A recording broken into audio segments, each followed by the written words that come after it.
La carretera solitaria. José ajustó el espejo retrovisor de su camión mientras las luces de Tijuana desaparecían en el horizonte. La noche estaba tranquila, la carretera casi vacía, exactamente como le gustaba. Después de una larga siesta en la parada de camiones, se sentía renovado y listo para enfrentar el largo viaje hasta Tamaulipas. Las horas pasaban tranquilamente, con José inmerso en sus pensamientos y en la monotonía hipnótica de la carretera. Poco después de la medianoche, algo inusual llamó su atención. Surgiendo repentinamente de la nada, una van blanca apareció detrás de él. Al principio, José no le dio mucha importancia. Probablemente alguien que estaba descansando en el acotamiento, pensó. Pero conforme pasaban los minutos, la presencia constante del vehículo en su retrovisor comenzó a molestarlo. Siguiendo el protocolo no escrito de las carreteras, José hizo señales para que la van lo rebasara. Una vez, 2 veces. Nada. La van mantenía una distancia constante, como una sombra persistente en la noche. La irritación de José fue dando lugar a una inquietud creciente. ¿Por qué el conductor no lo rebasaba? ¿Qué quería? Las horas se arrastraban y la van seguía ahí, una presencia silenciosa y perturbadora. Decidido a librarse de aquel perseguidor misterioso, José divisó un letrero indicando una gasolinera cercana. Perfecto, pensó, voy a parar y dejar que este loco siga su camino. Pero al entrar a la gasolinera, su corazón se congeló. La van blanca también dio vuelta, deteniéndose en la entrada, con los faros encendidos iluminando la noche. José sintió un escalofrío recorrer su espalda. Algo estaba muy mal en aquella noche en la carretera solitaria, y tenía el presentimiento de que su viaje estaba a punto de tomar un rumbo inesperado y perturbador. Con el corazón acelerado, José bajó del camión. El enojo comenzaba a superar al miedo, y decidió confrontar al conductor misterioso. Caminó hacia la van, sus pasos haciendo eco en el silencio de la noche. Las ventanas oscurecidas de la van reflejaban solo su propia imagen tensa. José golpeó el vidrio, gritando para que el conductor se identificara.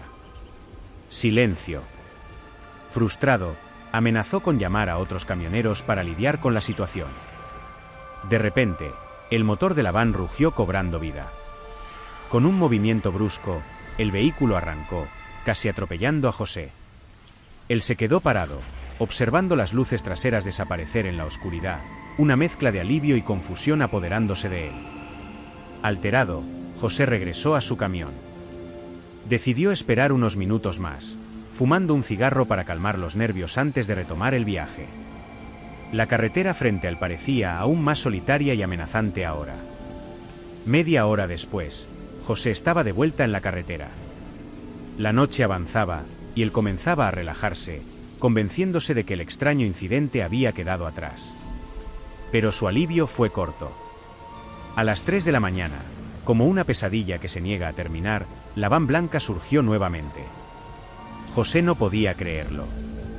Era imposible, ilógico. ¿Cómo podía estar ese vehículo ahí de nuevo? La persecución silenciosa recomenzó, más intensa y aterradora que antes. José sabía que ya no era una coincidencia o un malentendido. Algo siniestro estaba sucediendo en aquella carretera oscura, y él estaba en el centro de todo. Con las manos temblando en el volante, José intentaba pensar en una salida. La siguiente parada de camiones estaba a 1 hora y media de distancia. ¿Podría aguantar hasta allá? ¿Y si la van lo seguía hasta allá también? Mientras su mente corría por posibilidades, la van comenzó a acercarse peligrosamente. José miró por el retrovisor, su corazón casi deteniéndose cuando vio al vehículo emparejándose con su camión. Lo que sucedería a continuación cambiaría su vida para siempre. La tensión alcanzó su punto máximo cuando la van comenzó a moverse lateralmente, acercándose peligrosamente al camión de José. El camionero, con los nervios a flor de piel, tocó el claxon frenéticamente, gritando para que el conductor de la van se alejara. Pero la van continuó su acercamiento implacable. José sintió el primer impacto, un golpe sordo que hizo que todo el camión se estremeciera. Luchando por mantener el control, giró el volante desesperadamente, pero era demasiado tarde. Con un estruendo ensordecedor, El camión rompió la cerca al margen de la carretera y se sumergió en la oscuridad del terreno accidentado. José se sintió sacudido violentamente mientras el vehículo bajaba por la pendiente, hasta finalmente detenerse con una brutal sacudida. El silencio que siguió era casi tan aterrador como el accidente mismo. José, aturdido pero aparentemente ileso, intentó encender el motor. Nada. El radio tampoco funcionaba, y su celular no tenía señal. La realización lo golpeó como un puñetazo. Estaba completamente aislado, en medio de la nada, a las 3 de la mañana. Mientras intentaba procesar su situación, un brillo familiar cortó la oscuridad. José sintió que su sangre se helaba al reconocer los faros de la van blanca acercándose. El vehículo se detuvo a unos metros de distancia, su motor silenciándose, las luces apagándose. José, temblando, cerró con seguro las puertas del camión y agarró su navaja. Su mente corría, imaginando las peores posibilidades. ¿Sería un asalto? ¿Un secuestro? Los minutos se arrastraban, y nadie salía de la van.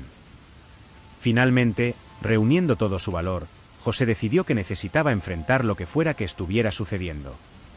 Con la navaja firmemente en su bolsillo, abrió la puerta del camión y bajó, la débil luz de su celular iluminando el camino hacia la misteriosa van. Cada paso era un ejercicio de autocontrol, el miedo amenazando con paralizarlo en cualquier momento. Al llegar a la van, José golpeó la ventana, su voz temblorosa rompiendo el silencio de la noche. ¿Hola? ¿Podemos hablar? Por favor, baje el vidrio. Ninguna respuesta llegó. Tragando saliva, José se inclinó, tratando de ver el interior del vehículo. Lo que vio, o mejor dicho, lo que no vio, hizo que su corazón casi se detuviera. La van estaba completamente vacía. El impacto del descubrimiento hizo que José retrocediera, tropezando en la oscuridad.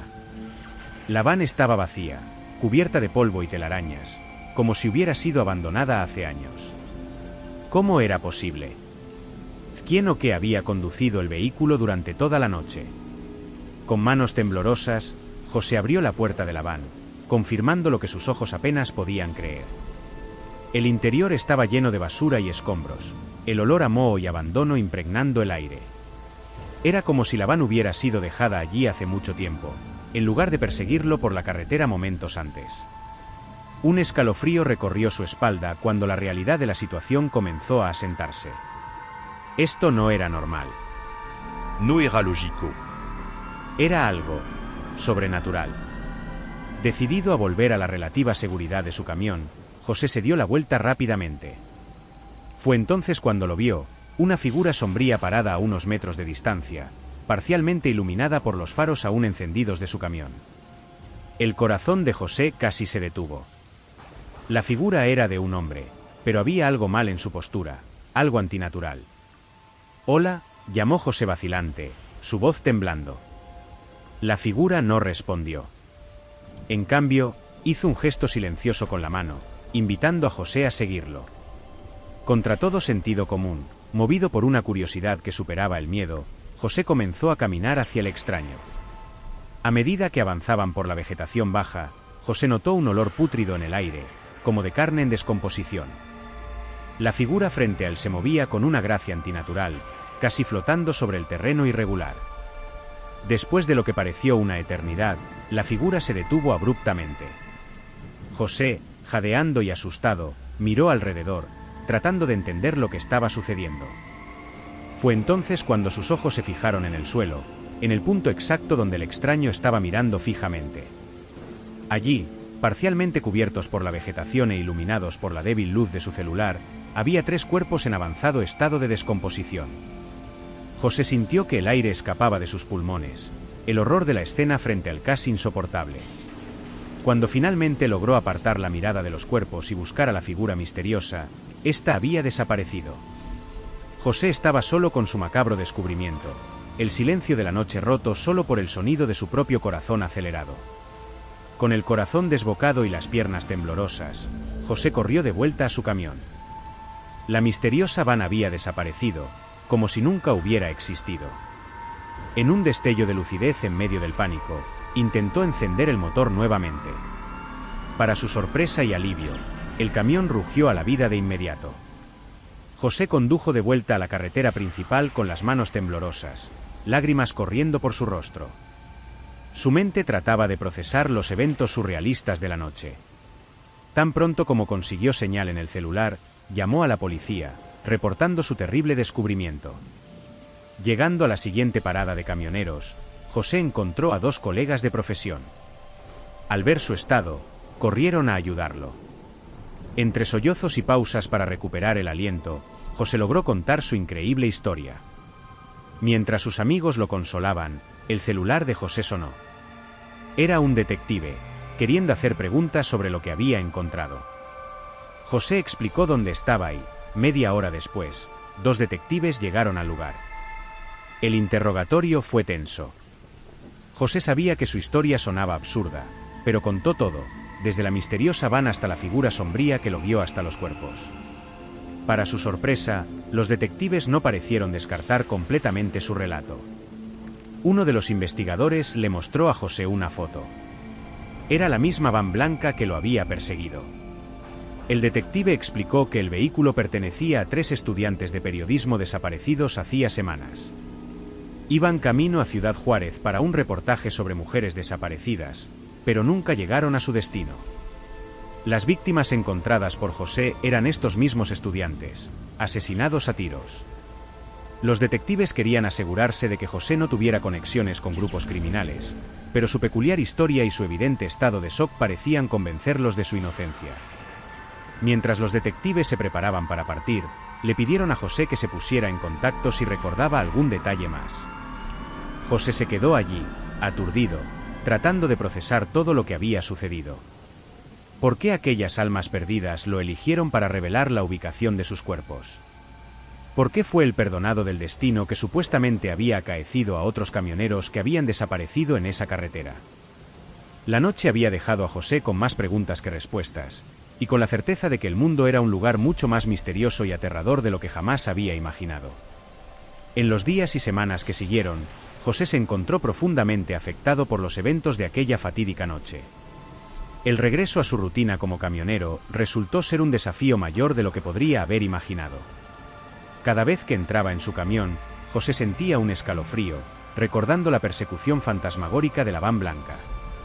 Las carreteras nocturnas, ante su compañera silenciosa, ahora parecían esconder secretos oscuros en cada curva. El menor movimiento en las sombras lo hacía sobresaltarse, su corazón acelerándose ante la posibilidad de otra experiencia sobrenatural. La investigación sobre los estudiantes asesinados continuó, con José siendo llamado varias veces para prestar más declaraciones. Aunque los detectives no podían explicar los elementos sobrenaturales de su historia, el descubrimiento de los cuerpos gracias a su relato fue crucial para el caso. Las familias de los jóvenes finalmente pudieron tener un cierre, aunque trágico. José comenzó a investigar sobre experiencias similares de otros camioneros. Para su sorpresa e inquietud, descubrió que no estaba solo. Historias de apariciones, vehículos fantasma y encuentros inexplicables en las carreteras eran más comunes de lo que imaginaba. Esto lo reconfortaba de cierta manera, pero también aumentaba su aprensión sobre qué más podría estar al acecho en las carreteras solitarias. Con el tiempo, José decidió buscar ayuda psicológica para lidiar con el trauma. Las sesiones lo ayudaron a procesar lo ocurrido, pero no borraron completamente los recuerdos o el miedo. Empezó a llevar consigo no solo la imagen religiosa que su esposa le había dado, sino también otros amuletos de protección, buscando consuelo donde podía. Meses después del incidente, José recibió una carta anónima. Dentro, había solo una foto antigua de 3 jóvenes sonrientes, los mismos estudiantes cuyos cuerpos había encontrado. En el reverso, escrito a mano, había un simple mensaje: «Gracias por encontrarnos. Descansa en paz». La carta dejó a José con una mezcla de emociones. Por un lado, se sentía en paz por haber ayudado a aquellas almas perdidas. Por otro, el mensaje parecía confirmar que su experiencia había sido real, que lo sobrenatural de hecho existía y podía interferir en el mundo de los vivos. José nunca volvió a ser el mismo después de aquella noche. Continuó su carrera como camionero, pero ahora con una nueva perspectiva sobre la vida, la muerte y los misterios que habitan las fronteras entre estos dos mundos. Cada viaje se convirtió no solo en una jornada física, sino también espiritual, un recordatorio constante de que hay más cosas entre el cielo y la tierra de las que sueña nuestra vana filosofía. Y así, José siguió su vida, cargando consigo el peso de aquel encuentro sobrenatural, pero también la certeza de que, por alguna razón misteriosa, él había sido elegido para ser un enlace entre dos mundos, trayendo paz tanto a los muertos como a los vivos. Si has llegado hasta aquí, muchas gracias. Deja un comentario y suscríbete al canal para no perderte los próximos vídeos.